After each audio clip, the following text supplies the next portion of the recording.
আলাইকুম। আমাদের ওয়েট স্কেলের সফটওয়্যারের প্রাথমিক কিছু ধারণা দিব। এটা হচ্ছে আপনার যখন সফটওয়্যারটা ওপেন করবেন, এরকম একটা স্ক্রিন করবে, লগ ইন স্ক্রিন। তো এখান থেকে আমরা হচ্ছে গিয়ে যে ইউজার নেম দেওয়া থাকবে সেই ইউজার নেমে লগ ইন করবো। যেমন এখন আমি হচ্ছে ডিফল্ট ইউজার নেম আর পাসওয়ার্ড দিয়ে ভিতরে ঢুকতেছি। আপনার প্রথমে ইউজার নেমটা লিখবো, তারপর পাসওয়ার্ড লিখবো। লেখার পরে লগ ইনে প্রেস করব। করলে ইন্টারফেস ওপেন হবে। এখানে লেখা উঠতেছে unable to connect to the comfort, মানে হচ্ছে স্কেলটা এখন কানেক্ট করা নাই। যেহেতু আমি জাস্ট শুধু সফটওয়্যার বোঝাবো, এখানে স্কেল কানেক্ট করা নাই দেখে এই এররটা দিচ্ছে। ওকে করে দিলেই সফটওয়্যারটা ওপেন হবে। তো যেহেতু স্কেল কানেক্ট করা নেই, এখানে আপনার নো সিগন্যাল লেখা উঠবে। যখন ইউজার ইউজ করবে স্কেলের সাথে কানেক্ট করে, তখন এখানে সরাসরি আপনার এরকম ওয়েটের ইয়াটা চলে আসবে এমটি স্কেলে। আপনার মনে করেন স্কেলটা খালি এই অবস্থায় জিরো, তো এরকম জিরো ওয়েট আসবে। তো দেখা গেল যে আমরা এখন কি করব, শুরুতে একটা ফার্স্ট ওয়েট করব। ফার্স্ট ওয়েট করার জন্য আপনার হচ্ছে এখানে ধরেন সে একটা গাড়ি উঠলো, গাড়ির ওজন আসলো আপনার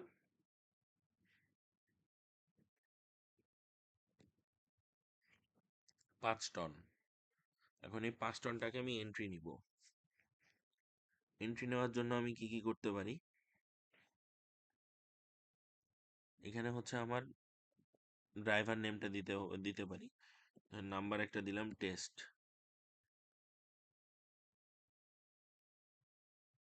এবার হচ্ছে একটা গাড়ি নাম্বার দিতে হবে, গাড়ির নাম্বারও ধরেন লিখলাম টেস্ট। ক্লায়েন্ট নেম ধরেন একটা ইচ্ছা মতো নাম দিয়ে দিলাম, এটাও ধরলাম টেস্ট লিখলাম। ঠিক আছে। তো আপনার প্রথম ওয়েট মানে ফার্স্ট ওয়েট নেওয়ার জন্য আপনার মোটামুটি শুধু গাড়ির নাম্বার যেটা, এটা ফিল আপ করলেই ইনাফ। আর কোনো কিছু ফিল করা লাগে না। আমি আপাতত এই জাস্ট 3টা ফিল আপ করে আপনার হচ্ছে কি করতে হবে, জাস্ট গাড়ি উঠে আছে, ওজনটা স্থির আছে, জাস্ট গাড়ি নাম্বারটা লিখলাম, লিখে এখানে যে বাটন দেখতে পাচ্ছি রিড ওয়েট, এটাতে টিপ দিব। দিলে পরে আমার এখানে আমাকে জানাবে যে আমি কি ওয়েটটা রিড করতে চাই কিনা।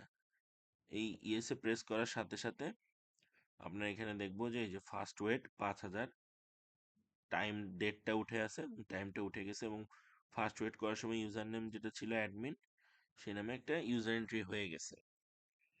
তো আমি এবার প্রক্রিয়া অনুযায়ী কি করব, আমার ফার্স্ট ওয়েট কমপ্লিট। তো আমি এবার হচ্ছে সেকেন্ড ওয়েট করব।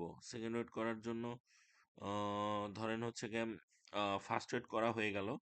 হওয়ার পর আমি আবার এখানে নিউ ওয়েটে টিপ দিলাম, আবার আমাকে নতুন ওয়েট এন্ট্রি করার সুযোগ দিল। তো এখন আমি অন্য আরেকটা গাড়ি আসলো, সেটা এন্ট্রি করলাম, করে রিড নিলাম, নিয়ে আবার নিউ ওয়েট প্রেস করে করে আবার নতুন ওয়েটে ফেরত আসলাম। এখন আমি কয়েকটা গাড়ি নেওয়া হলো, এখন আমার যে এই যে প্রথম গাড়িটা করলাম টেস্ট, এটা হলো সেকেন্ড ওয়েট করব।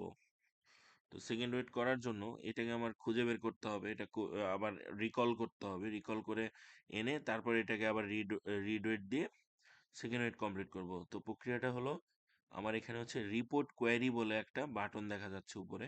এটা যখন ক্লিক দিব, দিয়ে লেখা দেখবো আনফিনিশড। এই আনফিনিশডে কি খুললেই আমার এখানে দেখতে পাবো যে আমার টেস্ট লেখায় যে ভেহিকেল নাম্বারটা, এটা ইনকমপ্লিট লিস্টে ঝুলে আছে। তো এখানে এই টোটালি ইনকমপ্লিট লিস্টের থেকে ধরেন এই টেস্টটাকে একটা ক্লিক দিয়ে সিলেক্ট করলাম, ডাবল ক্লিক দিলাম, ডাবল ক্লিক দিলে এই টেস্টটা আবার দেখেন ইন্টারফেসে ওপেন হয়ে গেল। তো ওপেন হয়ে যাওয়ার পরে এখন আমি আবার ধরেন আমার সেকেন্ড ওয়েটের সময় গাড়িটার ওয়েট হলো ধরেন 15 টন। তো এখন আমি আবার কি করব, এই ওয়েটটা রিড ওয়েট নেব। তো এখন রিড ওয়েট নেওয়ার আগে আমার ধরেন প্রোডাক্টের নামটা লিখলাম। ঠিক আছে। এটা কোন ধরনের প্যাকিং করা, লিখলাম যে এটা প্যাকিং টাইপটা হচ্ছে বস্তা, বা স্যাকও লিখতে পারি। স্যাক মানেও বস্তা, স্যাক লিখলাম। এখন টোটাল এখানে ব্যাগ আছে কয়টা, 50টা স্যাক আছে। আর এখানে যে আরেকটা অপশন আছে ক্যারিং টাইপ, এই গাড়িটা হচ্ছে আমার নিজস্ব কোম্পানির গাড়ি না কাস্টমারের গাড়ি, সেটা চুজ করার অপশন। ধরেন এটা কাস্টমারই চুজ করলাম। এখানে হচ্ছে একটা চালান নাম্বার আর চালান ডেট, এটা হচ্ছে মূলত ব্যবহার করা হয় যখন আপনার গাড়িটা বাইরে থেকে লোড অবস্থায় আসে।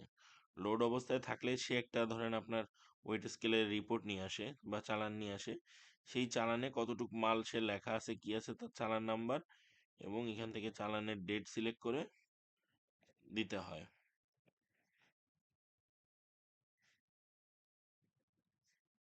লিখলাম, এখন এখানে চালান কোয়ান্টিটি দেখা গেল এখানে চালানটা আসছে আপনার, ধরেন তার ইয়াতে লেখা আছে হচ্ছে তার মাল আসলো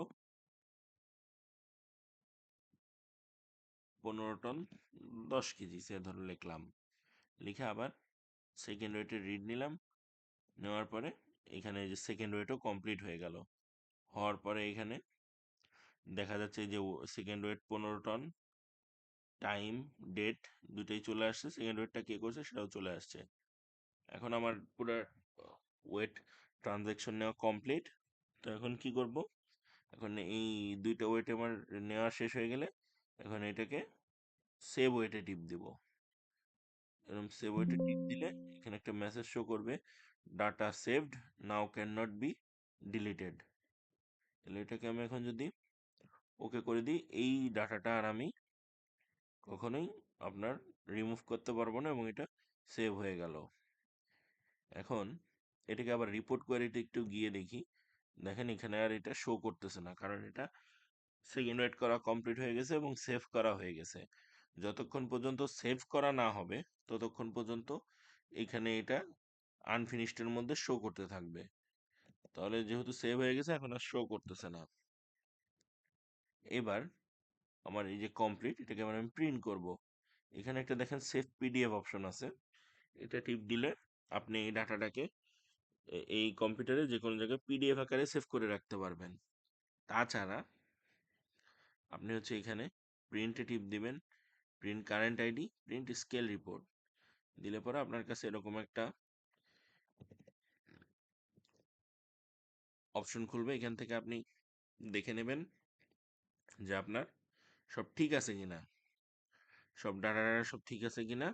দেওয়ার পরে প্রিন্টে টিপ দিলেই এটা সরাসরি আপনার যে ডিফল্ট যে প্রিন্টার সেট করা আছে সেই প্রিন্টার দিয়ে ডিরেক্ট প্রিন্ট হয়ে যাবে।